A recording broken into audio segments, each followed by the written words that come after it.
Hello everyone, welcome to our channel సాహితీ అవినాష్. ఇప్పుడైతే Bhadrachalam బయలుదేరుతున్నాము. Luggage అంతా సర్దుకున్నామండి.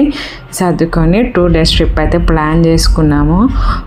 ఫస్ట్ అయితే మమ్మీ వాళ్ళ ఇంటికి వెళ్ళి వాళ్ళని పిక్ చేసుకొని అక్కడ నుంచి నల్గొండకి వెళ్తాము.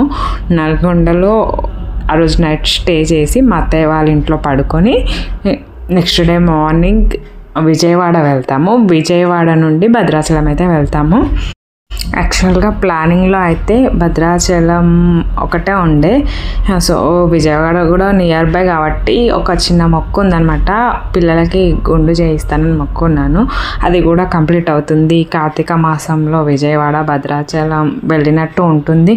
అది కృష్ణ గోదావరిలో స్నానం చేసినట్టు కూడా ఉంటుంది కాబట్టి సో ఇలా అయితే ప్లాన్ చేసుకున్నాము.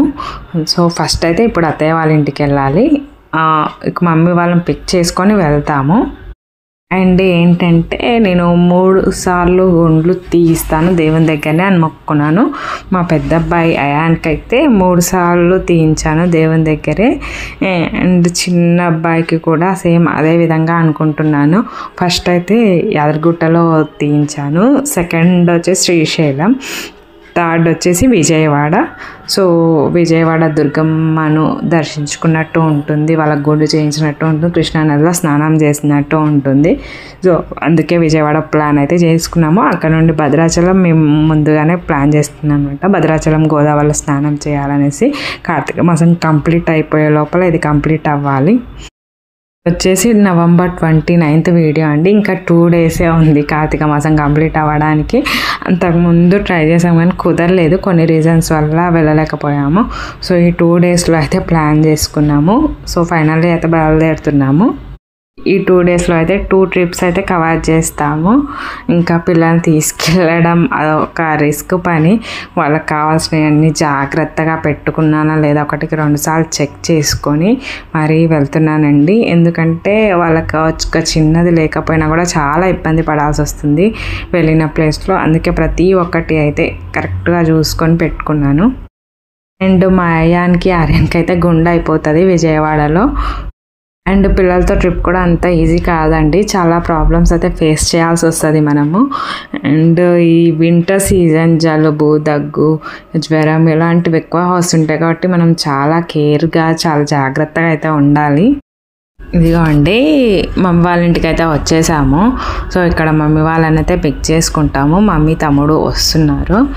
డాడీ అండ్ మా పెద్ద తమ్ముడు అయితే రావట్లేదు. సో వీళ్ళిద్దరిని పిక్ చేసుకొని అయితే నల్గొండ బయలుదేరుతాము. మా మమ్మీ వాళ్ళు ఇంకా లగేజ్ సర్దడం కంప్లీట్ అవ్వలేదు. సో ఆ లోపు ఇగో మా డాడీ అండ్ మా తమ్ముడు ఇద్దరు కలిసి పిల్లలతో టైంపాస్ చేస్తున్నారు. అయాన్ వాళ్ళ పెద్ద మామ అయితే రావట్లేదు. సో ఒక గుడ్ న్యూస్ అనమాట, బాబు పుట్టాడు మా పెద్ద తమ్ముడికి. సో అందుకని కొంచెం వర్క్ ఉంది, దాని గురించి రావట్లేదు. So Aryan, Ayaan and mummy, చిన్న తమ్ముడు, నేను, మా హస్బెండ్ మేమైతే బయలుదేరుతున్నాము నల్గొండకి. సో ఆర్యన్ అయితే అస్సలు క్యాప్ ఉంచుకోవట్లేదండి. ఒక ఏజ్కి వచ్చాక పిల్లలు చెప్పిన మాట వినరు కదా. అసలు క్యాప్ చిన్నప్పుడు ఎంత ముద్దుగా ఉంచుకుంటారో, పెద్ద అయితే ఉంటే అసలు ఉంచుకోవట్లేదు అస్సలు. చిరాక్ చేస్తున్నాడు. సో సర్లే అని కార్లోనే కదా అనేసి తీసేసాము. ఇంకా ఇదిగోండి నల్గొండ అయితే వచ్చేసాము. ఈరోజు అయితే ఇక్కడే పడుకొని రేపు మార్నింగ్ అందరం కలిసి ఎర్లీ మార్నింగ్ బయలుదేరుతామన్నమాట. అండ్ చాలా డేస్ తర్వాత నేను నల్గొండ వచ్చానండి. అత్తయ్య వాళ్ళు US వెళ్ళిపోయారనమాట. ఒక 6 months మా మరిది వాళ్ళు ఉంటారు అక్కడ. సో 6 months అలా వెళ్ళారనమాట. మధ్యలో రాలేదు. ఇంకా మళ్ళీ ఆ 6 months 1 year అవుతుంది అనుకుంటా నల్గొండ వచ్చేసి. చిన్నోడు పుట్టినాక కూడా 1 time ఏమో వెళ్ళాను, ఆ తర్వాత వెళ్ళలేదు. ఇప్పటికి 1.5 year 1 year అయితే అవుతుంది. సో మేము ముందే ప్లాన్ చేసుకున్నాము, కార్తీక మాసంలో అత్తయ్య వాళ్ళు కూడా US నుండి వస్తున్నారు కదా, సో అందరం కలిసి వెళ్దాము చాలా రోజుల తర్వాత కదా అనేసి. అత్తయ్య వాళ్ళు వచ్చిందాక వెయిట్ చేసి ఇంకా అందరం కలిసి మమ్మీ వాళ్ళు, అత్తయ్య అండ్ మేము అందరం కలిసి బయలుదేరామన్నమాట.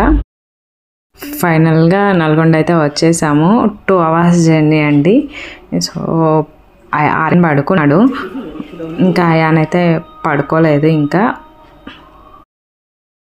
అయాన్ కూడా చాలా డేస్ తర్వాత వచ్చాడు. యాక్చువల్గా అయాన్ 1 year ఇక్కడే నేను ప్రెగ్నెంట్గా ఉన్నప్పుడు అయాన్ని నల్గొండలోనే ఉంచాము.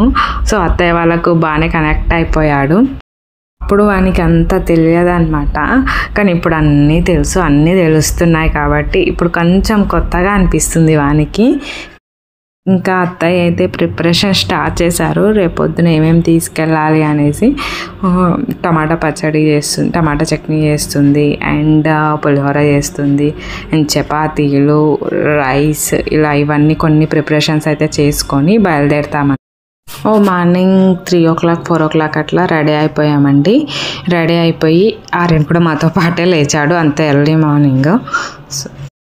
ముందు హుండీలో వేయడానికి కాయిన్స్ పెట్టుకుందాము అనేసి అత్తయ్య తీశారనమాట. అందులో చాలా కాయిన్స్ ఉన్నాయండి. అంటే మా మరిది కలెక్ట్ చేశాడు అండ్ అత్తయ్య కూడా కలెక్ట్ చేసింది. అవి అయాన్కి ఇస్తే అయాన్ కూడా కలెక్ట్ చేస్తాడు ఇంకా కాయిన్స్ ఫ్యూచర్లో అనేసి అనుకుంటున్నాం అనమాట. అందులో డిఫరెంట్ స్టేట్స్ కరెన్సీస్ అయితే ఉన్నాయి. అమెరికా, ఆస్ట్రేలియా, ఇలాంటి డిఫరెంట్ స్టేట్స్ కరెన్సీస్ అయితే ఉన్నాయి.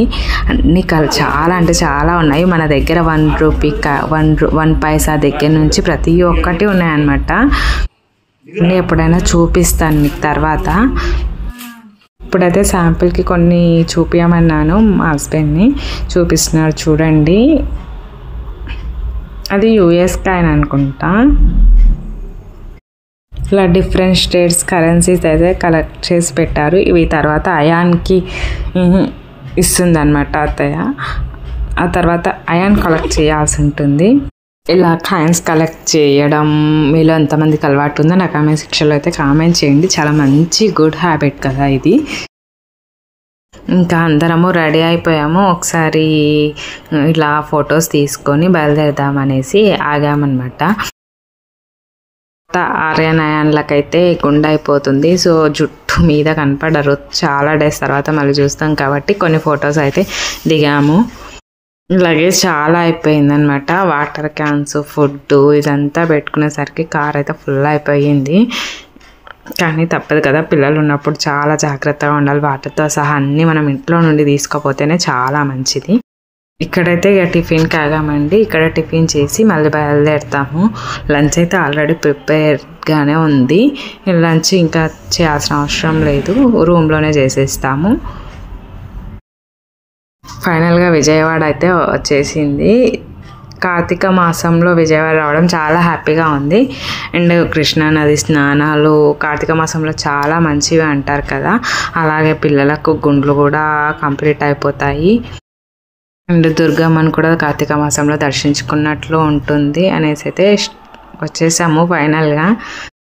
ఇక్కడ కార్ పెట్టడానికి అస్సలు ప్లేస్ లేదనమాట. చాలా దూరం వెళ్ళేసి పెట్టేసి వచ్చాడు.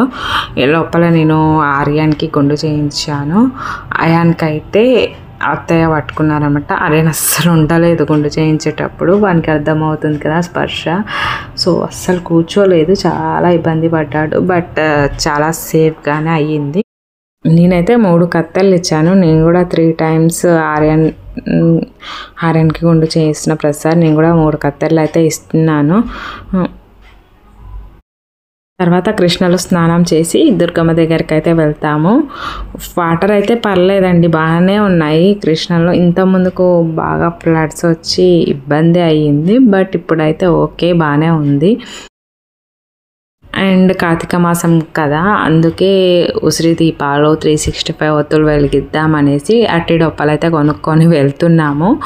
సో కృష్ణా నదిలో ఇంకా స్నానం చేసేసి ఈ దీపాలు అయితే పెట్టుకుంటాము. కృష్ణమ్మ చూడండి ఎంత అందంగా ఉందో. ఒక్కసారి ఆ నది దగ్గరికి వెళ్ళాక మనకు అంత ఈజీగా అయితే రావాలి అనిపించదు. పిల్లలైతే భయపడ్డారండి, వాటర్లో మునగడం కొంచెం వాళ్ళు భయపడ్డారు. మేమైతే చేసాము, పిల్లలకు కాస్త స్నానం చేయించినట్టయితే చేసాము.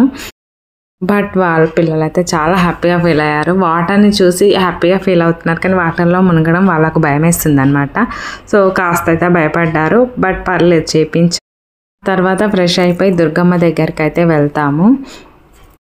యాక్చువల్గా దుర్గమ్మ దగ్గరికి వెళ్ళడానికి లిఫ్ట్ అయితే ఉంటుంది, బట్ మేము లిఫ్ట్లో వెళ్ళలేదు, బస్లో వెళ్ళామన్నమాట. సో బస్లో వెళ్తే కాస్త పైకి ఎక్కినట్టు ఉంటుంది అనేసి, కొండపైకి ఎక్కినట్టు ఉంటుంది అనేసి మేమైతే బస్లో వెళ్ళాము. కానీ లిఫ్ట్ కూడా ఉంటుంది. సో కొండపైకి అయితే వచ్చేసాము. వ్యూ అయితే ఎలా ఉందో ఒకసారి చూడండి, బాగుంది. ఇక ఫోన్లు లగేజ్ అన్నీ ఇక్కడే ఇచ్చేసి మనం వెళ్ళిపోవడమే, ఇంకేవి తీసుకెళ్ళనివ్వరు. కొంతమంది తీసుకొస్తున్నారు, బట్ యాక్చువల్గా రూల్స్ అయితే తీసుకెళ్ళొద్దు.